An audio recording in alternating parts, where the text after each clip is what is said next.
Hello student, मैं विकास आप सभी का एग्जाम मंथन यूट्यूब चैनल पर स्वागत करता हूं। देखिए, हमने नदियों को बहुत अच्छे से कंप्लीट कर लिया था with question answer test.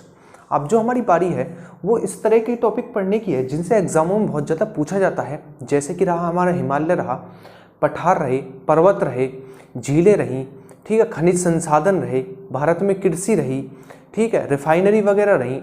In topics को अब पढ़ने की बारी है। आज का जो हमारा टॉपिक है वो है प्रायद्वीपीय भारत का पठार, जिससे अधिकतर एग्जामों में क्वेश्चन पूछे जाते हैं। ये हमेशा एग्जामिनर का एक बेस्ट टॉपिक रहा है प्रायद्वीपीय भारत के पठार से क्वेश्चन पूछने के लिए। ठीक है, जिन बच्चों ने अभी चैनल सब्सक्राइब नहीं किया वो चैनल सब्सक्राइब कर लें, जो कि नए हैं, और वीडियो को लाइक कर दें। आज हम टॉपिक शुरू करते हैं। टॉपिक शुरू करने से पहले मैं आप सभी से कहता हूँ, लॉकडाउन का समय है, आप अच्छे से अपने 2-3 सब्जेक्ट कवर कर लीजिए, जिससे कि जब एग्जाम आए तो आप पर प्रेशर ना बने एग्जाम का। ठीक है, नोट्स डाउनलोड कीजिए मेरे टेलीग्राम चैनल से, और अच्छे से केवल वीडियो के लिए अपने 20 या 25 मिनट दीजिए, अपने कॉन्सेप्ट क्लियर कीजिए। यकीन मानिएगा, अगर वीडियो देखने के बाद अगर आपको बुक से कुछ भी पढ़ने में दिक्कत हो, हालांकि बुक पढ़ने की ज़रूरत नहीं पड़ेगी, मेरे नोट्स और वीडियो के बाद अगर फिर भी जो बच्चे इंटरेस्टेड हैं बुक पढ़ने में, अगर उन्हें जरा सा भी डाउट हो, कुछ समझ में ना आए, तब कहना। ठीक है, लेकिन उसके लिए अपने कॉन्सेप्ट क्लियर करने पड़ेंगे। बुक वगैरह पढ़ने के लिए या फिर कोई भी किसी भी अच्छे राइटर की बुक पढ़ने के लिए कॉन्सेप्ट क्लियर करने पड़ेंगे। हालांकि सब कुछ बोर्ड पर उतार दिया गया है, चाहे कितना भी बड़ा राइटर क्यों ना हो, सबका मिक्सर है ये। ठीक है, तो आपको बड़े अच्छे से सुनना है वीडियो को। नोट्स की आप टेंशन ना लें, टेलीग्राम चैनल पर रेगुलर डाल दिए जाते हैं, क्वेश्चन की भी डाल दिए जाते हैं, और जो मेरे थ्योरीज की भी डाल दी जाती है। जो मैं बोर्ड पर बोल रहा हूँ डिट्टो वो नोट्स में, मेरे हैंड रिटन नोट्स में टेलीग्राम चैनल पर है, आप जाइए डाउनलोड कीजिए और इस वीडियो को बड़े आराम से देखिए। तो आज का जो हमारा टॉपिक है वो है प्रायद्वीपीय भारत का पठार। प्रायद्वीपीय भारत का पठार पढ़ने से पहले हमें समझना होगा आखिरकार प्रायद्वीप क्या होता है और पठार क्या होता है, क्योंकि हम पढ़ने वाले हैं प्रायद्वीपीय भारत का पठार, और जब तक हमें ये नहीं पता होगा कि आखिरकार प्रायद्वीप क्या है और पठार क्या है, तो हम कैसे समझ पाएंगे हम क्या पढ़ने वाले हैं। तो सबसे पहले हम समझते हैं प्रायद्वीप, फिर समझते हैं पठार, उसके बाद हम शुरू करते हैं अपना टॉपिक। तो सबसे पहले समझते हैं प्रायद्वीप क्या होता है। जैसा कि मैंने आपको बताया था जब ब्रह्मपुत्र नदी तंत्र पढ़ाया था, कि द्वीप जो होते हैं वो होते हैं कि चारों तरफ से जल से घिरी राशि जो होती है वो कहलाती है द्वीप। मान लीजिए स्थल है कोई और इसके चारों तरफ जल है, ये कोई स्थल है और इसके चारों तरफ जल है, ये होगा हमारा द्वीप। अगर यहीं से पूछ रहे प्रायद्वीप, प्रायद्वीप का मतलब है एक तरफ से स्थल से घिरा हुआ और 3 तरफ से जल से घिरा हुआ भाग ही हमारा क्या कहलाता है, प्रायद्वीप कहलाता है। एग्जाम्पल के लिए, ये ऊपर वाला हिस्सा हमारा किससे घिरा हुआ है, स्थल से घिरा हुआ है, जबकि ये नीचे वाला हिस्सा जो हमारा 3 तरफ से जल से घिरा हुआ है, इसीलिए कहते हैं इसे प्रायद्वीप। फॉर एग्जाम्पल, हमारा पश्चिम में अरब सागर, दक्षिण में हमारा हिंद महासागर और पूरब में हमारा बंगाल की खाड़ी, इसीलिए यह कहलाता है प्रायद्वीपीय भारत। अब समझते हैं पठार क्या होता है। मान लीजिए जितना भी लिखा हुआ है ये सब इस डस्टर पे लिख दिया जाए, ये सब इस डस्टर पे लिख दिया जाए इस प्रकार। ठीक है, तो समतल भूमि से उठा हुआ ये वाला समतल सपाट स्थान, समतल भूमि से उठा हुआ ये समतल सपाट स्थान ही हमारा पठार कहलाता है। ठीक है, तो हम जो पढ़ने वाले हैं, चूंकि ये वाला हमारा हिस्सा जो है ये ऊपर वाले हिस्से से कुछ उभरा हुआ है, कुछ उभरा हुआ है, इसीलिए इसे कहते हैं पठार। और जो हम पढ़ने वाले हैं आज वो है प्रायद्वीपीय भारत का पठार, यानी 3 तरफ से जल से घिरी हुई राशि प्रायद्वीप और कुछ उभरा हुआ हिस्सा पठार, यानी हम पढ़ने वाले हैं ये वाला उभरा हुआ हिस्सा पढ़ने वाले हैं। तो ये क्या कहा जाएगा, ये कहा जाएगा प्रायद्वीपीय भारत का पठार। ठीक है, अब हम समझते हैं कि आखिरकार प्रायद्वीपीय भारत हमारा कहां से कहां तक फैला हुआ है, तभी तो हम समझ पाएंगे कि हम किन किन टॉपिक पर बात करने वाले हैं। अगर मैं कह दूं हिमालय प्रायद्वीपीय भारत का हिस्सा है, तो आप हमेशा इसे प्रायद्वीपीय भारत में पढ़ेंगे, लेकिन ऐसा है नहीं। तो पहले तो हमें यह समझना होगा ना कि प्रायद्वीपीय भारत के अंतर्गत क्या क्या आता है, जब भी तो हम डिवाइड करके पढ़ पाएंगे कि प्रायद्वीपीय भारत में हम क्या क्या पढ़ने वाले हैं। जैसे कि प्रायद्वीपीय भारत हमारा अरावली पर्वत से शुरू होता है, और जहां पर हमारे पश्चिमी और पूर्वी घाट आपस में मिलते हैं, जहां पर हमारे पश्चिमी और पूर्वी घाट आपस में मिलते हैं और नीलगिरी पहाड़ी का निर्माण होता है, यहां तक दक्षिण में फैला हुआ है हमारा प्रायद्वीपीय भारत। उसके बाद अगर बात करें हम पूरब की, तो पूरब में हमारा छोटा नागपुर के पठार तक फैला हुआ है। कहां तक, छोटा नागपुर के पठार तक फैला हुआ है। प्रायद्वीपीय भारत हमारा अरावली पर्वत से लेकर दक्षिण में, जहां पर पूर्वी घाट और पश्चिमी घाट आपस में मिलते हैं और नीलगिरी पहाड़ी का निर्माण होता है, वहां तक फैला हुआ है दक्षिण में। अगर बात करें पूरब में, तो पूरब में फैला हुआ है छोटा नागपुर के पठार तक। तो आइए अब बात करते हैं हम सबसे पहले अरावली पर्वत पर। देखो यहाँ से क्वेश्चन इस प्रकार भी पूछा जा सकता है कि जैसे कि हमारा मैकाल पहाड़ी है, मैकाल पहाड़ी है, क्या ये प्रायद्वीपीय भारत का हिस्सा है? क्वेश्चन किसी भी प्रकार पूछा जा सकता है। हाँ, ये प्रायद्वीपीय भारत का हिस्सा है। तो हमें सबसे पहले तो यही समझना पड़ेगा कि आखिरकार प्रायद्वीपीय भारत के अंतर्गत क्या क्या आता है। आपको सभी नाम याद होने चाहिए, आपको सभी नाम याद होने चाहिए, क्योंकि क्वेश्चन किसी प्रकार घुमाकर पूछा जा सकता है। अब एग्जाम तरीके से नहीं रहा, कंपटीशन बढ़ते जा रहे हैं, इसलिए कुछ भी पूछा जा सकता है। आप एक क्वेश्चन पर डिपेंड ना रहें, ठीक है? ट्रेंडिंग क्वेश्चन पर डिपेंड ना रहें, क्वेश्चन का ट्रेंड खुद बदले कि किस प्रकार पूछा जा सकता है, खुद सोच के देखें, ठीक है? तो हमें सबसे पहले तो यही समझना होगा, जितने भी वर्ड हैं हमें याद करने पड़ेंगे। आखिरकार प्रायद्वीपीय भारत के अंतर्गत आता क्या क्या है? पूछ सकता है कि प्रायद्वीपीय भारत का हिस्सा है या हिमालय भारत का हिस्सा है, ठीक है? तो आपको नाम याद रखने हैं। सबसे पहले हम शुरू करेंगे अरावली पर्वत से। देखिए, पूरा अरावली पर्वत हमारा प्रायद्वीपीय भारत के अंतर्गत नहीं आता है। तो आपका आंसर होना चाहिए कि हम इसे पढ़ क्यों रहे हैं, क्योंकि हमारा पता है हमें गुजरात वाला हिस्सा जो है वो हमारा समुद्र से लगा हुआ है, जो कि एक प्रायद्वीपीय भारत का थोड़ा सा हिस्सा है। ये थोड़ा सा हिस्सा प्रायद्वीपीय भारत का है और अरावली पर्वत हमारा थोड़ा गुजरात में आता है। यही कारण है कि हम अरावली पर्वत को पढ़ रहे हैं, ठीक है? अरावली पर्वत का कुछ हिस्सा हमारा प्रायद्वीपीय भारत के अंतर्गत आता है, इसीलिए हम अरावली पर्वत को पढ़ रहे हैं। ऐसा तो नहीं है कि हम थोड़ा सा अरावली पर्वत यहाँ पढ़ लें और थोड़ा सा अरावली पर्वत हिमालय वाले क्षेत्र में पढ़ लें, नहीं, पूरा पढ़ना पड़ेगा। तो आइए अरावली पर्वत से ही शुरू करते हैं। सबसे पहले हम समझते हैं कि अरावली पर्वत हमारा कहाँ से कहाँ तक फैला हुआ है। तो अरावली पर्वत हमारा गुजरात के पालमपुर से शुरू होता है और दिल्ली के मजनू के टीले पर जाकर खत्म होता है, जो कि मुखर्जी नगर के पास पड़ता है, दिल्ली में मजनू का टीला, ठीक है? यानी अरावली पर्वत गुजरात के पालमपुर से शुरू होता है और दिल्ली के मजनू के टीले पर जाकर खत्म होता है।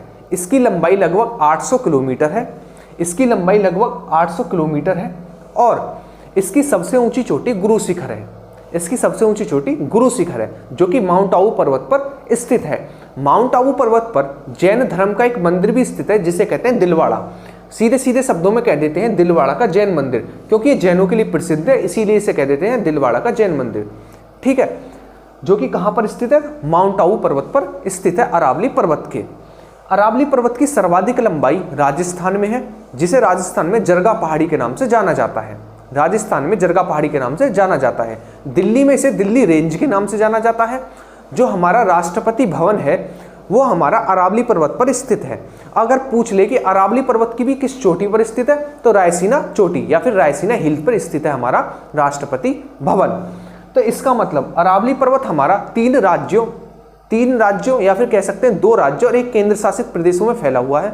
2 राज्य यानी गुजरात का पालमपुर, जहां से शुरू होता है, दूसरा राजस्थान जिसमें इसकी सर्वाधिक लंबाई है, तीसरा केंद्र शासित प्रदेश हो जाता है हमारा दिल्ली, जिसमें ये राष्ट्रपति भवन हमारा अरावली पर्वत पर स्थित है। दिल्ली में कहां पर जाकर खत्म होता है? तो मजनू के टीले पर जाकर खत्म होता है हमारा अरावली पर्वत। इसकी टोटल लंबाई 800 किलोमीटर है।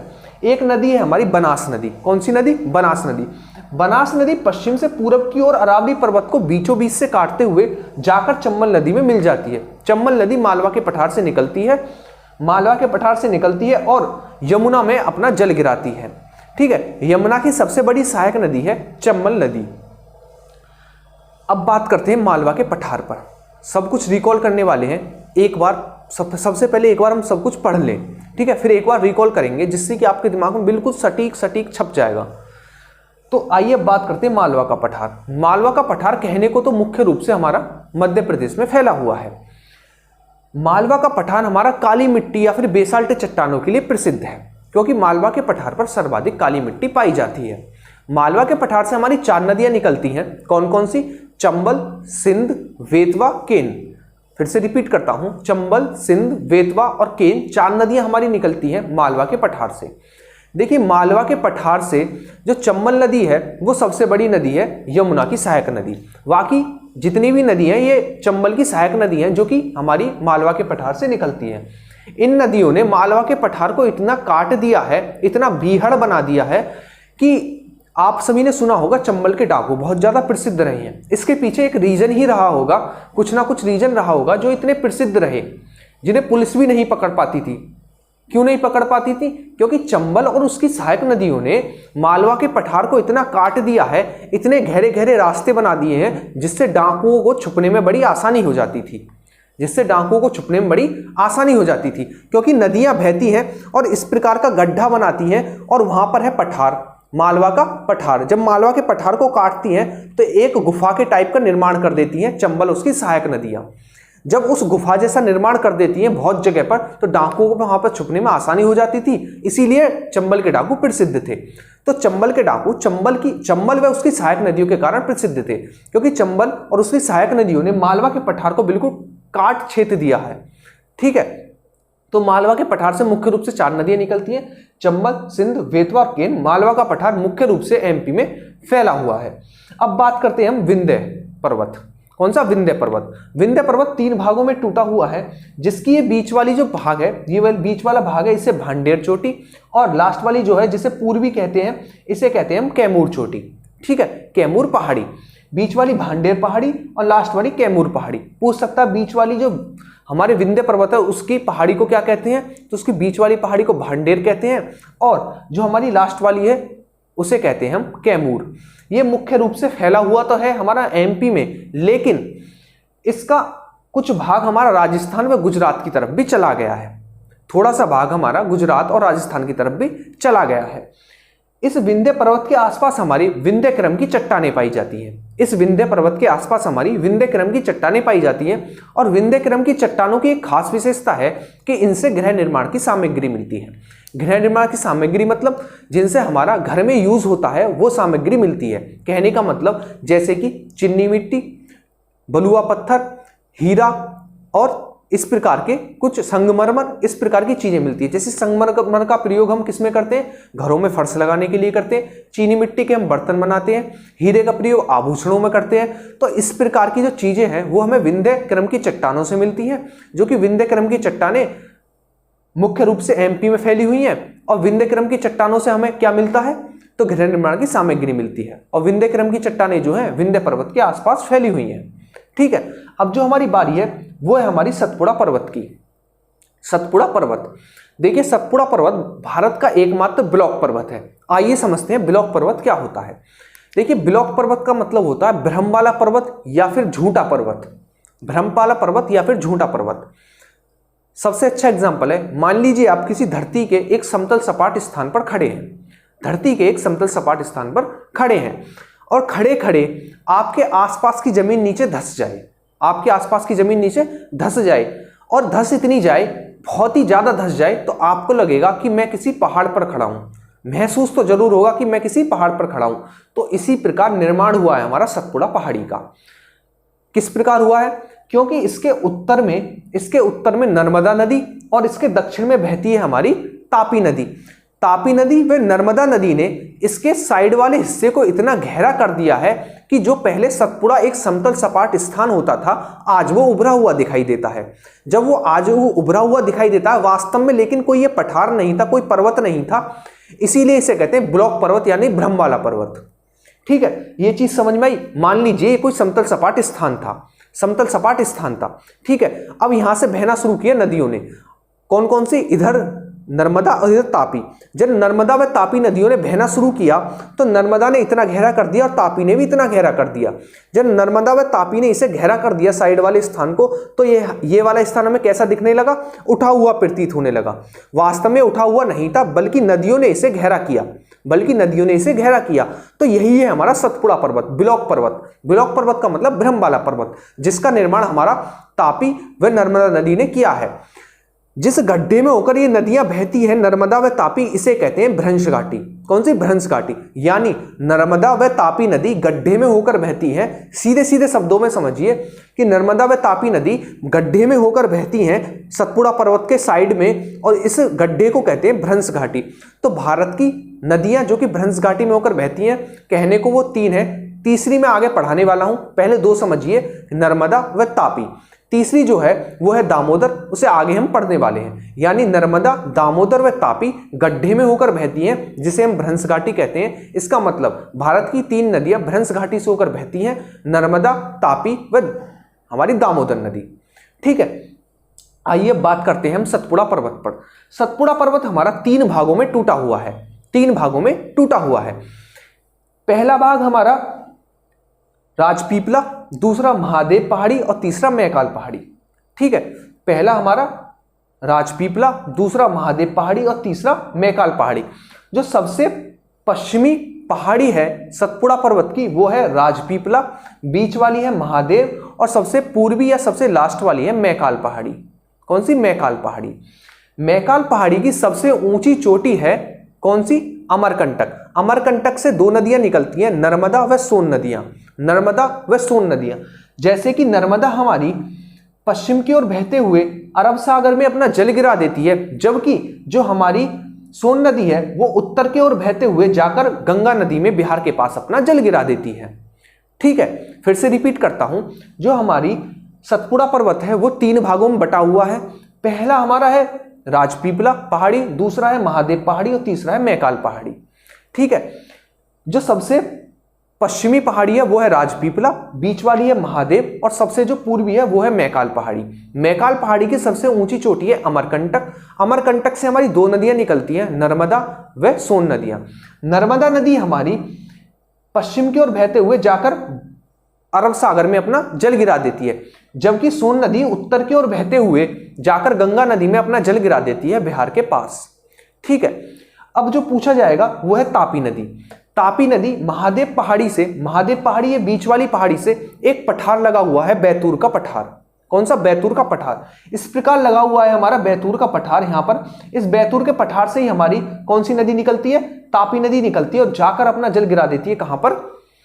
अरब सागर में। ठीक है, या फिर खंबात की खाड़ी भी कह सकते हैं। खंबात की खाड़ी का ही हिस्सा, अरब सागर का हिस्सा है खंबात की खाड़ी।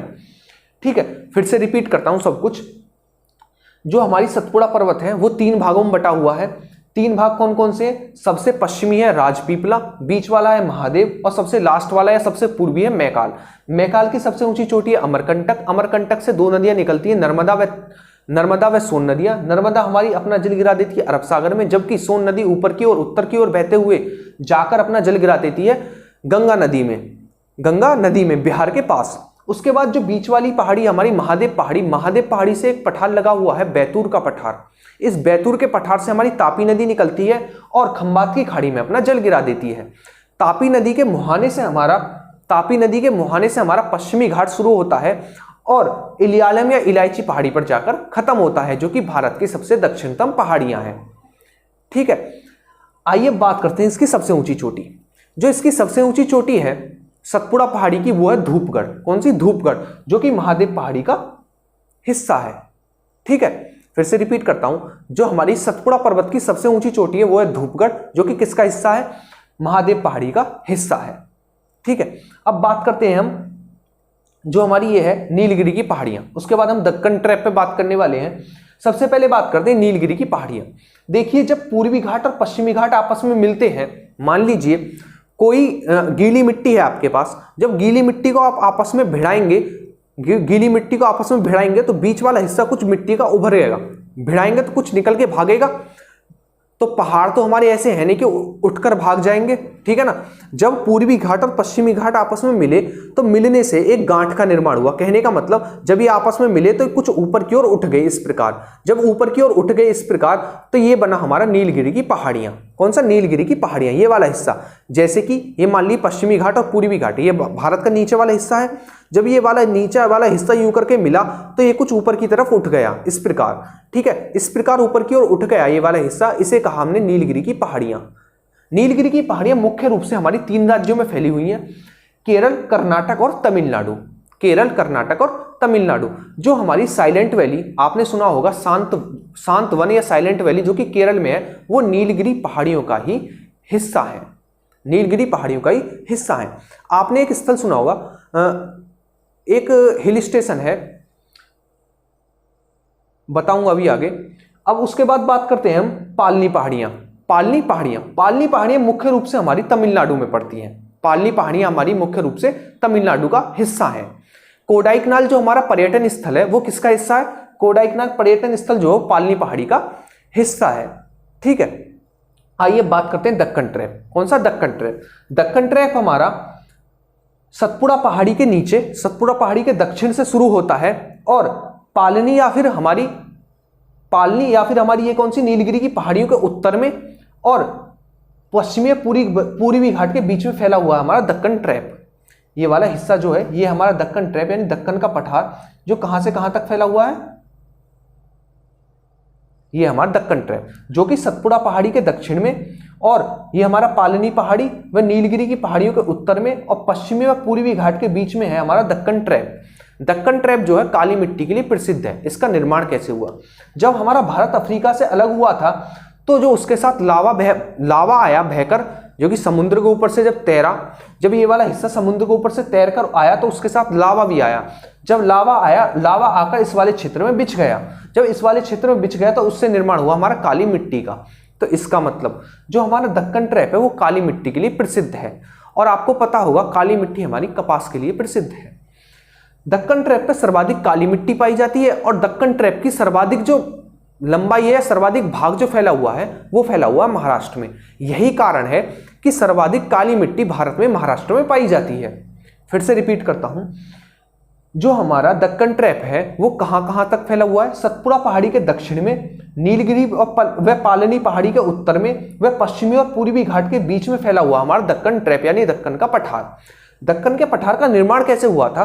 जब भारत अफ्रीका से अलग हुआ, समुद्र के ऊपर तैरकर आ रहा था तो उससे जो लावा निकलकर इस वाले क्षेत्र में बिछ गया। जब इस वाले क्षेत्र में बिछ गया तो समय के साथ सूखने पर किसका निर्माण हुआ? काली मिट्टी का निर्माण हुआ। जब काली मिट्टी का निर्माण हुआ और जो हमारा सर्वाधिक भाग है दक्कन ट्रैप का वो महाराष्ट्र में है, इसी कारण सर्वाधिक दक्कन ट्रैप पे काली मिट्टी पाई जाती है और दक्कन ट्रैप का सर्वाधिक भाग हमारा महाराष्ट्र में है। यही कारण है कि महाराष्ट्र में सर्वाधिक काली मिट्टी पाई जाती है।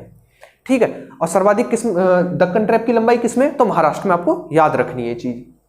नेक्स्ट हम बात करते हैं वो है दंडकारण्य का पठार। कौन सा? दंडकारण्य का पठार। दंडकारण्य का जो पठार है मुख्य रूप से हमारा छत्तीसगढ़ में फैला हुआ है। दंडकारण्य का पठार मुख्य रूप से छत्तीसगढ़ में फैला हुआ है। दंडकारण्य के पठार से ही हमारा महानदी निकलती है और कटक के पास उड़ीसा में अपना मुहाना बनाती है। यहां से हमारी महानदी निकलती है और कटक के पास उड़ीसा में अपना मुहाना बनाती है। महानदी क्षेत्र यानी महानदी घाटी जो है वो धान की खेती के लिए प्रसिद्ध है, क्योंकि महानदी क्षेत्र जो है वो वहां पर दोमट मिट्टी पाई जाती है। जब दोमट मिट्टी पाई जाती है, हमको पता है कि दोमट मिट्टी धान की खेती के लिए बहुत ज्यादा प्रसिद्ध है। तो यही कारण है कि महानदी क्षेत्र हमारा धान की खेती के लिए प्रसिद्ध है, क्योंकि उसमें दोमट मिट्टी पाई जाती है। दोमट मिट्टी पाई जाती है, धान की खेती के लिए प्रसिद्ध है महानदी क्षेत्र। और महानदी हमारी छत्तीसगढ़ से निकलती है। यही कारण है कि छत्तीसगढ़ को धान का कटोरा कहा जाता है, क्योंकि धान सर्वाधिक छत्तीसगढ़ में होते हैं। आगे चलते हैं। चूंकि धान से ही हमारे चावल निकलते हैं और महानदी अपना मुहाना कटक के पास बनाती है उड़ीसा में, यही कारण है कि चावल अनुसंधान केंद्र हमारा कटक में स्थित है, उड़ीसा कटक में स्थित है। समझे आप? फिर से रिपीट करता हूं, जो हमारा दंडकारण्य का पठार है, ये वाला दंडकारण्य का पठार जो है मुख्य रूप से छत्तीसगढ़ में फैला हुआ है।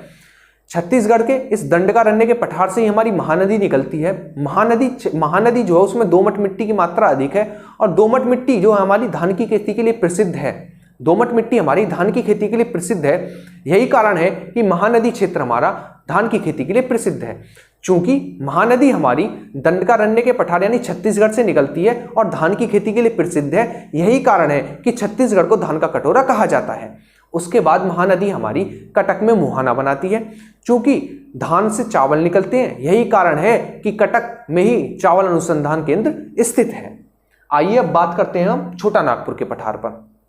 देखिए, छोटा नागपुर पठार के बीचों बीच से हमारी एक नदी निकलती है जिसका नाम है दामोदर नदी। कौन सी नदी? दामोदर नदी।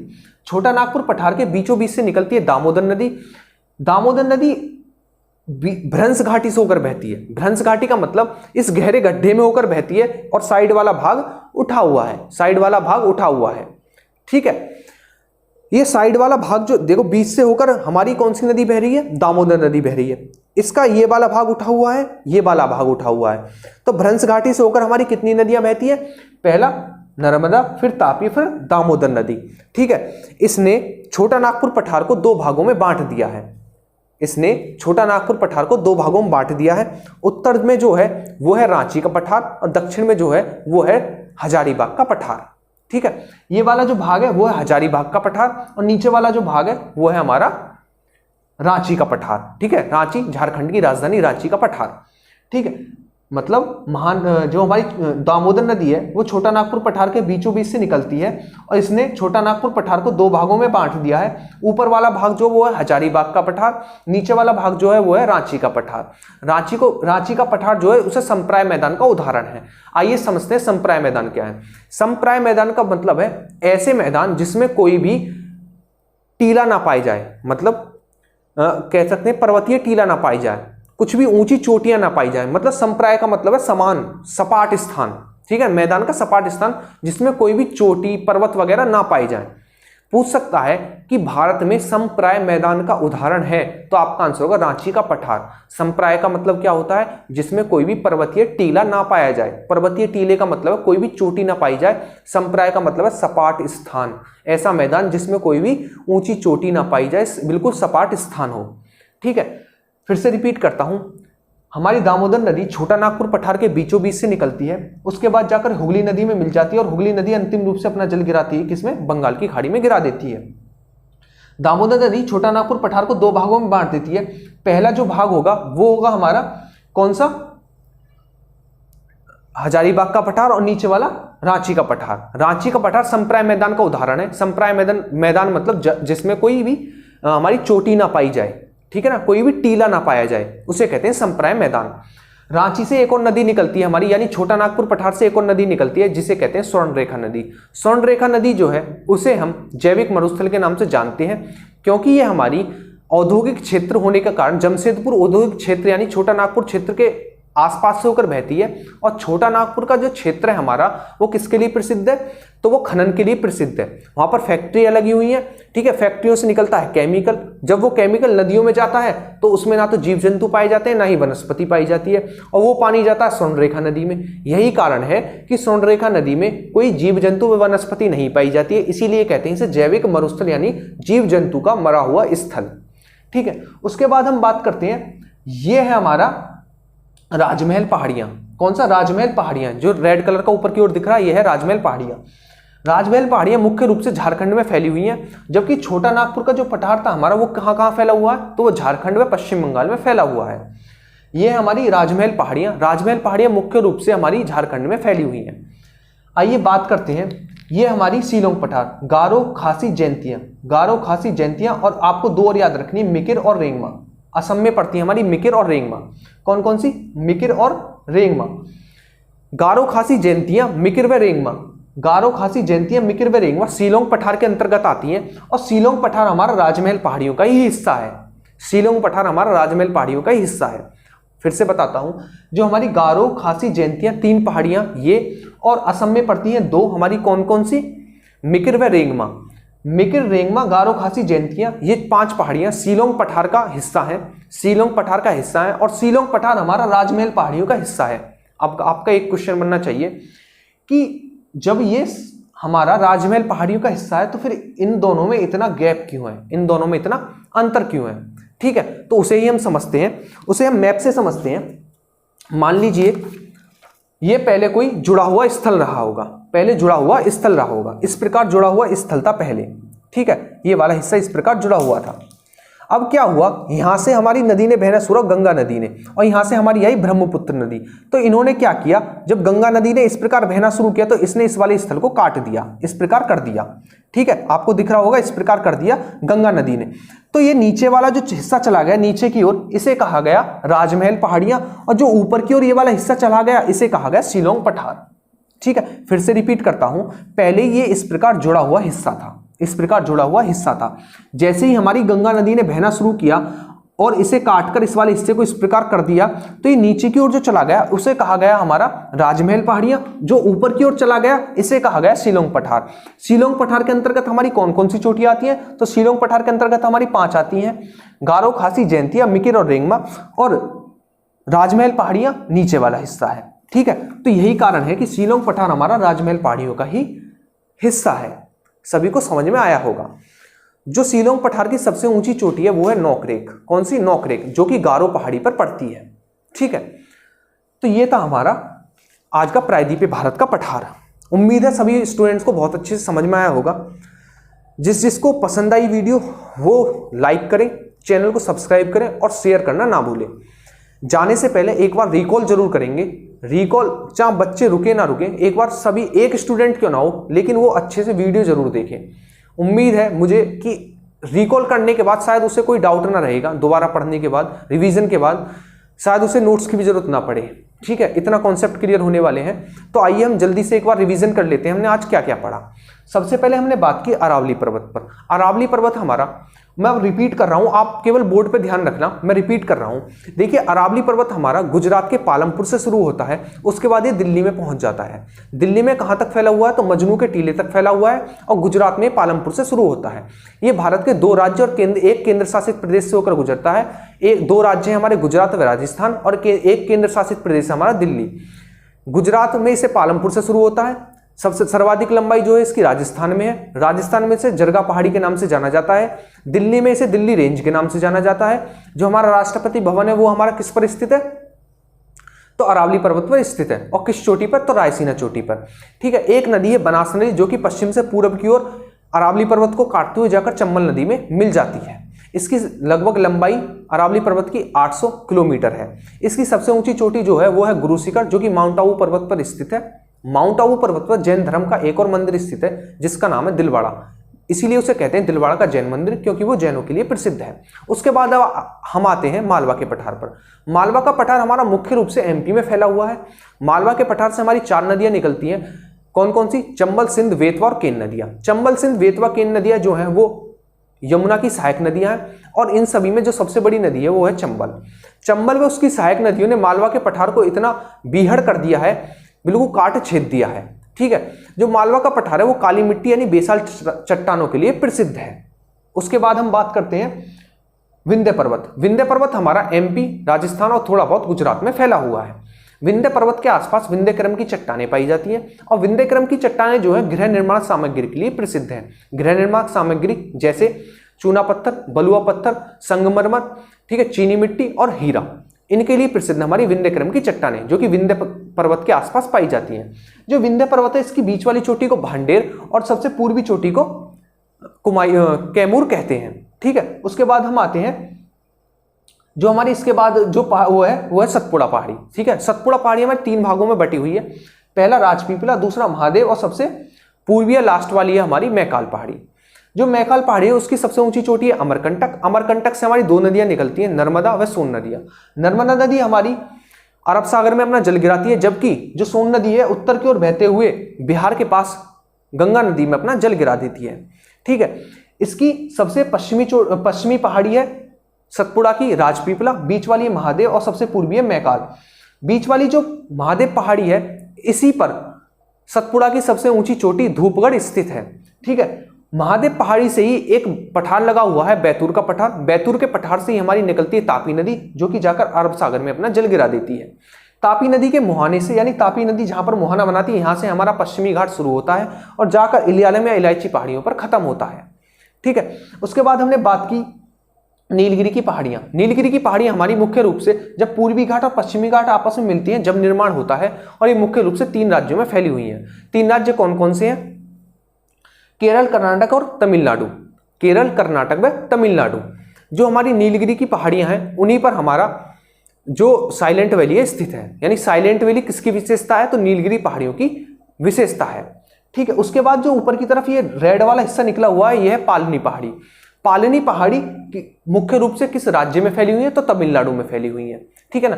कोडाईकनाल जो कि एक पर्यटन स्थल है, बहुत ज्यादा फेमस है, वो किस पहाड़ी का हिस्सा है? तो आपका आंसर हो पालनी पहाड़ी, जो कि तमिलनाडु में फैली हुई है। उसके बाद हमारी दक्कन का पठार। दक्कन का पठार हमारा सतपुड़ा के दक्षिण में नीलगिरी पहाड़ियों के उत्तर में पूर्वीय पश्चिमी घाट के बीच में फैला हुआ है दक्कन ट्रैप। दक्कन ट्रैप का निर्माण जब हुआ था जब भारत अफ्रीका से अलग हुआ था और लावा आकर फैल गया। जब लावा आकर फैल गया और समय के साथ ठंडा हुआ तो उससे काली मिट्टी का निर्माण हुआ।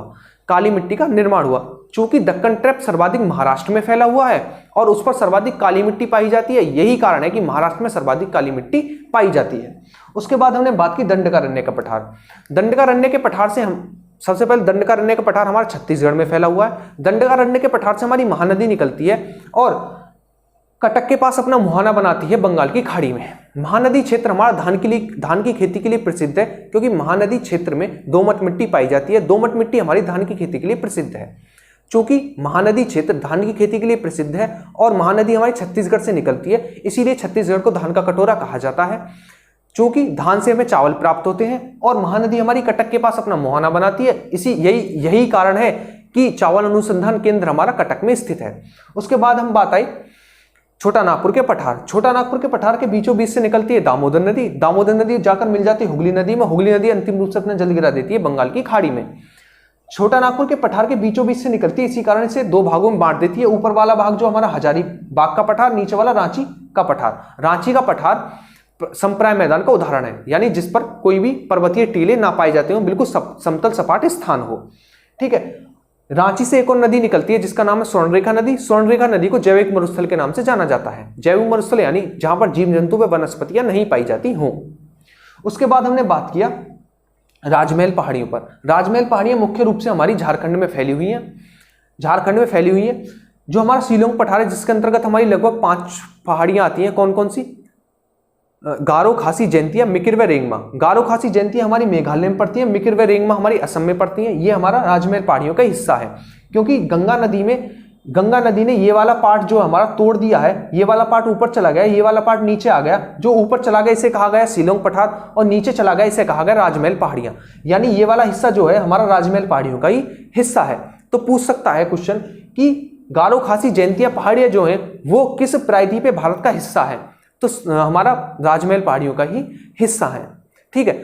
जो हमारा शिलोंग पठार है उसकी सबसे ऊंची चोटी है नौकरेक, जो कि पड़ती है हमारी गारो पहाड़ी पर। गारो, खासी, जयंतियां जो पहाड़ियां, इन पर गारो, खासी, जयंतियां जनजातियां भी रहती हैं।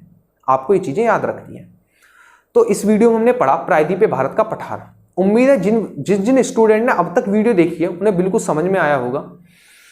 जिनको नोट्स चाहिए वो जाइए टेलीग्राम चैनल से डाउनलोड कीजिए और अच्छे से वीडियो देखिए, अपने कॉन्सेप्ट मजबूत कीजिए। जिस दिन कॉन्सेप्ट मजबूत हो गए और आप खुद से क्वेश्चन पुटअप करना शुरू कर दिया तो शायद आपको एग्जाम निकालने से कोई रोक पाए। ठीक है। तो मेरी उम्मीद यही है आपके जितने ज़्यादा से ज़्यादा कॉन्सेप्ट क्लियर हो सके वो करना, क्योंकि आज के टाइम में स्टूडेंट क्या सोचते हैं कि हम अच्छे नोट्स बनाएं, उन्हें सजाएं, उनमें कलर भरें, जो पढ़ा रहा है टीचर सामने जो भी पढ़ा रहा है उसकी बातें ना सुने, केवल जो वो बोर्ड पर लिख रहा है उसे बड़े अच्छे से उतारें, क्योंकि ये हमारी शादी में काम आएंगे दिखाने में कि हमने नोट्स बनाए थे। ठीक है ना, ये नोट्स बनाए थे। ध्यान रखना, सिलेक्शन नहीं होगा, शादी भी नहीं होगी। तो आपको क्या करना है कि नोट्स पे ज़्यादा ध्यान नहीं देना है, सजाना नहीं है कुछ भी, लेकिन हाँ कॉन्सेप्ट क्लियर करने हैं। जिस दिन कॉन्सेप्ट क्लियर हो गए तो शायद आप पीसीएस तक का भी एग्जाम निकाल दो। ठीक है। तो आप अच्छे से कीजिए रिवीजन। मिलेंगे हम अपनी नेक्स्ट वीडियो में, जिसके अंतर्गत करेंगे हम प्रायद्वीपीय भारत के पठार के ऊपर क्वेश्चन आंसर, जो कि एनसीईआरटी से लिए गए होंगे। एनसीईआरटी से सब कुछ लिया गया है जो मैं पढ़ा रहा हूं। तो आप नोट्स डाउनलोड करके वीडियो को अच्छे से देखना, वीडियो को लाइक करना, चैनल को सब्सक्राइब करना और वीडियो को शेयर करना। मिलते हैं अपनी नेक्स्ट वीडियो में। Thank you.